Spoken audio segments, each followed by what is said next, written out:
በመጨረሻም አድናን ሮቤልና ሚራ አንድ ላይ ተቃቅፈው ሲሳሳሙ ደረሰባቸው። በጣም ነው የሚገርመው። በእውነት ይህንን ነበር ሉሃናም ስጠብቅ የነበረው። ሁሉ ነገር በጣም ደስ የሚል ነገር ሆኗል ማለት ነው። ሉሃና ሚራና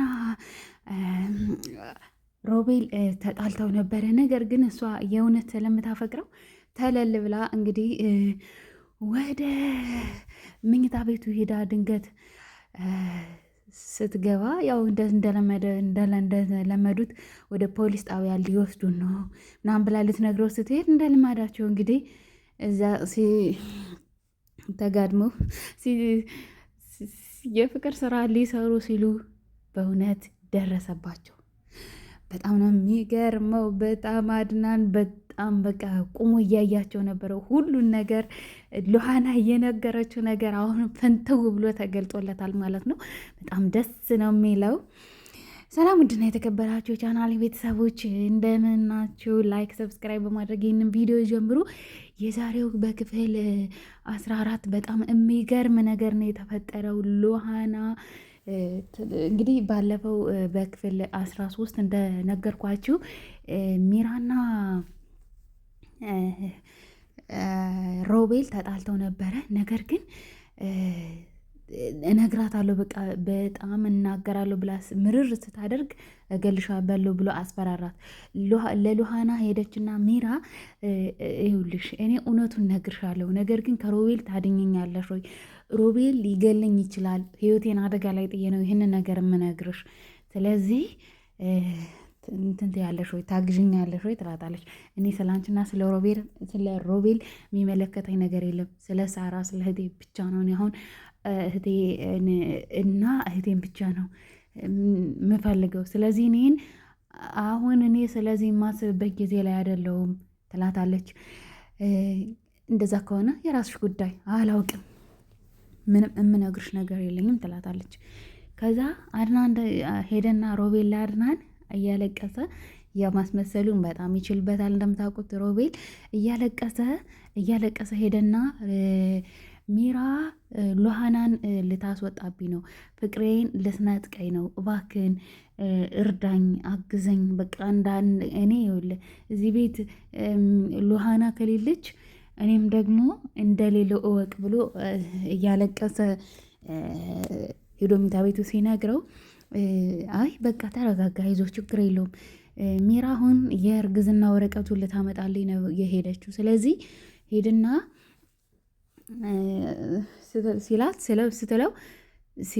ሲለው አይ አይደለም እንደዛ ሳይሆን የሄደችው ሉሃናን ልታስወጣ ሉሃና ክፍል ነው ያለችው፣ ሉሃና ጋር እየተጨቃጨቀች ይለዋል። ከዛ ድንገት ሲሄድ ልትነግራ ይኸውልሽ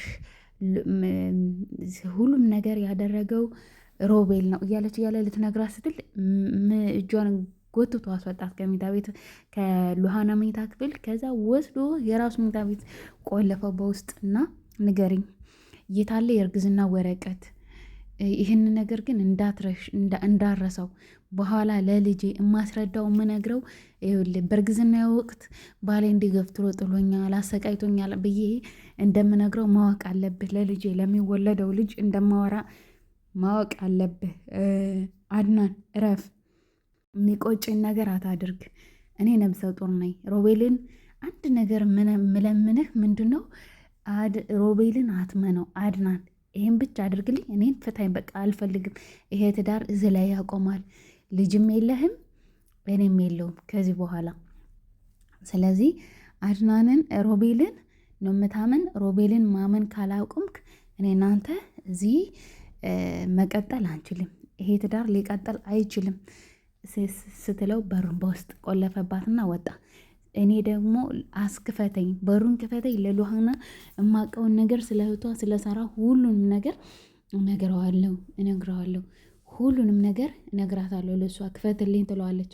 በጭራሽ አልከፍትልሽም ይላታል። ከዛ በሩን ዘግቶ አሁን በጣም ተጠራጣሪ ሆኗል። አድናን ነቅቷል ማለት ነው። በጣም ነቅቷል። አሁን እስከ ዛሬ ሲሸውዱት በላዩ ላይ እንደዚህ ሰበርቻቻ ሲሉበት ምንም አልገባው፣ ምንም ነገር አላመነም ነበረ። ነገር ግን አሁን ግን በቃ ተመጠራጠር ጀምሯል። ሉሃና ተጠራጠር፣ አንተ ደግሞ ደደባቱን ምንድን ነው? በሩን ክፈትላት። እያንኳኳች በሩን እየደበደበች ሉሃና ትሰማታለች። ስትሄድ ምንድን ነው ንገሪኝ፣ እህቴ አደጋ ላይ ልትሆን ትችላለች። እኔ እዚች ማጠፋ ደቂቃ እኮ ለእህቴ ይህን እህቴን ሊያጠፋብኝ ሊሆን ይችላል። ስለዚህ ምንም ደቂቃ ማጥፋት አልፈልግም። አድናና በሩን ክፈትላት፣ ለምትነግረኝ ነገር አለ፣ ላወራት ፈልጋለሁ፣ በሩን ክፈትላት ትለዋለች። ስትለው አይ አልከፍትላትም፣ ታያት ትረጋጋ።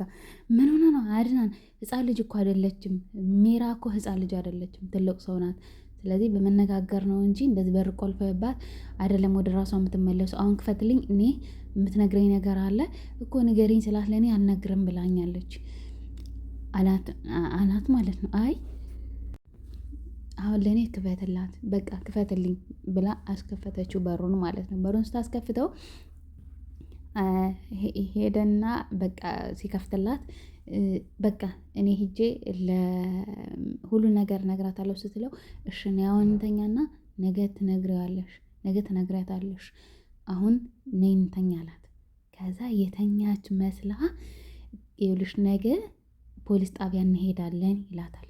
ፖሊስ ጣቢያ እኔና ሉሃና ስለ ሳራ መናገር ያለብንን ነገር እንናገራለን እና ስለዚህ እንሄዳለን ይላታል። ይህን ለመናገር ሮቤል ክፍል ትገባለች ማለት ነው። ይህን ልትነግረው እንግዲህ እሱ ተኝቷል ብላ እንደ ልማዷ ተኝቷል ብላ ሮቤል አድናን ተኝቷል ብላ እንደ ልማዷ ልትሄድ ስትል መንገድ ላይ እየጠበቃት ነበረ። ልክ ልትሄድ ሄዳለ ሉሃና ልትነግራት ስትል ኮሊደር ላይ ጠብቋት ነበር። አልተኛም ሮቤል ለራሱ። ከዛ አሁን ቆይዞ ይኸውልሽ ተናግሪያትና እገልሻለሁ ብሎ ሲያስፈራራት ፈራች። ከዛ አድናን የተኛ መስሎ ስትወጣ አይቷታል። ከዛ ሄደችና ተደብቆ እያያት እያለ ስልኩ ላይ የሆነ ፎቶ የሳራ ፎቶ አላት ማለት ነው። ሲቀብሯት የሚያሳይ ፎቶ አላት ስልኳ ላይ። ከዛ ያንን ስልክ በዚህ ስልክማ ነው ማስፈራራ ብላ ስልኩን እያየች እያለ ከዛ ተደብቆ እያያት ነበረ ማለት ነው። አድናን ተደብቆ እያያት ነበረ። ከዛ አውቆ ብሎ አሳለ ትን ያለው መስሎ ማለት ነው።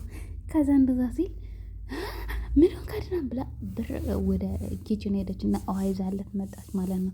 ውሃ ይዛለት ስትመጣ ስልኩን ለማየት ነበረ ብር ብላ መጣች። እንግዲህ ሁለተኛም ደግሞ ብርጭቆን አድርሼ ልምጣ ብላ ስትሄድ ሊያየው ቢል መጣች ቶሎ፣ ምንም አላየው። ከዛም በኋላ መከታተል ጀመረ ማለት ነው። የሆነ የደበቃችሁ ነገርም አለ።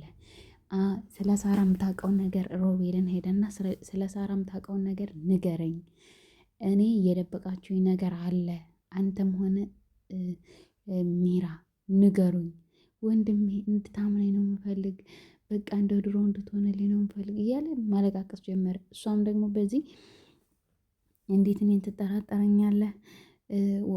ሮቤል ነው ሁሉንም ነገር ያደረገው እያለች ደግሞ እሱ በዚህ ምንም መጠራጠር አላቆመም ማለት ነው። አድናን በቃ ሉሃናም ስትነግረው ሳራም ሁሉም ነገር ትዝ አለውና በቃ መከታተል ጀመረ ማለት ነው። ሚራን መከታተል ጀመረ። ከዛ ልክ ወደ ሮቤል መኝታ ቤት ስትገባ እንግዲህ ከገባች በኋላ ጠብቆ ቀስ ብሎ በሩን ክፍት ሲያደርገው ጭራሽ እወድሃለሁ፣ እወድሻለሁ፣ አፈቅርሃለሁ ሲባባሉ ቁሞ አዳመጠ ማለት ነው። አድናን በጣም በር ላይ ቁሞ ሄዶ በሽጉጥ ቢላቸው ደስታው በጣም ነው የሚገርመው። በጣም ማለት ነው በጣም ነው የሚገርሙት። እንግዲህ ጉዳቸው ፈላ። አሁን ምን እንደሚያደርጋቸው ማሰቡ ላይ ያቅታል ማለት ነው። እንግዲህ አስቡ፣ ወንድሙ የእናቱ ልጅ ወንድሙና ሚስቴ ብሎ እንደዛውም ነፍሰ ጡር ነኝ ብላ እያታለለችው አስቡት። እንግዲህ የሚገርም ነገር ነው የተፈጠረው። አሁን ሚራ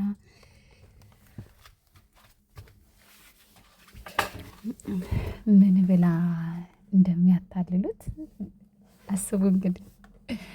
አድናን ምን ሊሉት ይችላሉ? እንደ ልማዳቸው ወይ ደግሞ እንትን ልለው ነው፣ ወይ ደግሞ ላገዘው ነው፣ ላስተኛው ነው፣ ወይ ደግሞ በጭራሽ አያምንም ከዚህ በኋላ ማለት ነው። ከዚህ በኋላ እውነት ይህንን የእነሱን የውሸት ዝባዝንኬ ከሰማና ካመነ አድናን በቃ ጅል ነው ማለት ነው። ምክንያቱም በአይኑ በብረቱ ነው ያየ፣ በአይኑ በብረቱ። ከዚህ በፊትም ሉሃና ነግራው ነበረ፣ አድናን አይንህን ግለጥ፣ አድናን ግለጥ፣ በጣም እየተጫወቱብህ ነው እነኚህ ሚራና ወንድምህ እየተጫወቱብህ ነው፣ ለምንድነው የማትነቃው? ንቃ ብትለው አንቺ ምን ማለትሽ ነው? ጭራሽ እሷን ሉሃናን ጭራሽ ነው በቃ እንትን ያላት ማለት ነው። አሁን እንዲያውም እኮ ለእሷ ብሎ እውነት ለሚራ ብሎ እኮ አድናን ሉሃናን ሊያስወጣት ነበረ፣ ሊያስወጣት በቃ ሂጂ ውጪ ብሎ ሊያስወጣት ነበረ ማለት ነው። ከትዳሬ አይበልጥብኝም፣ እኔ እንዲያውም በድያታለሁ፣ እሷን ማሰብ የለብኝም ሁላ ብሎ ራሱን እየወቀሰ ማለት ነው። አድናን እንግዲህ አስቡ፣ በአይኑ ነው ያየው፣ በአይኑ እስከ ዛሬ የሉሃናን እህትም የገደሏት ይህንን ነገር ትናገርብናለች ብለው ነው ማለት ነው። ይህንን ጉዳችንን ታወጣብናለች ብለው ነው እንግዲህ የሉሃናን እህት የገደሏት። አስቡ እንግዲህ እንደው ቢያንስ እንኳን ከቤት ውጭ እንኳን ቢያደርጉት ቢያንስ እንኳን እነሱ እኮ እዛው ቤት ውስጥ ነው በቃ ከአይኑ ስር ነው ይሄን ሁሉ ድርጊት የሚፈጽሙበት ማለት ነው። አስቡት እንግዲህ እና በጣም ነው ደስ የሚለው። አሁን በአይኑ ስላየ ከዚህ በኋላ ሁሉም ነገር ቀላል ነው። ሚራንም አሽቀንጥሮ ይጥላታል፣ ሮቤልንም ደግሞ አሽቀንጥሮ ይጥለዋል ማለት ነው። ሲጀመር እንደዚህ ማድረግም አልነበረባቸውም በእውነት እሱ ራሱ። በእርግጥ ያንን ሆን ብሎ ነው እያደረገ ያለው። እሷ ደግሞ አትወደውም፣ የምትወደው ደግሞ ይሄንን ነው። እንደዚህ እንኳን እገልሻለሁ እያላት እንኳን ሄዳ ነው እንግዲህ አስቡት እንትን ያለችው ማለት ነው። ከእሱ ጋር የሄደችው የእውነት ነው የምታፈቅረው እሱን፣ ሮቤልን የእውነት ነው የምታፈቅረው እሷ። አድናንን ግን ዝም ብላ ነው እየተጠቀመችበት ማለት ነው። በተዘዋዋሪ ግን ሮቤል እየተጠቀመባት እንግዲህ ይቺ ከሁለቱም ያልሆነች እንከፍ ነው የምትሆነው። በቃ ወይ ከዚህ ያልሆነች ወይ ከዛ አልሆነች ማለት ነው። አስቡት እንግዲህ እና ውድ ቤተሰቦችዬ በጣም ነው እንግዲህ በጣም ያጓጓ ነው ቀጣዩ ክፍል፣ በጣም ያጓጓል ማለት ነው። ክፍል 15 በጣም ነው የሚያጓጓው፣ በጣም ነው የሚያጓጓው። ምክንያቱም ምን እንደሚል አይታወቅም።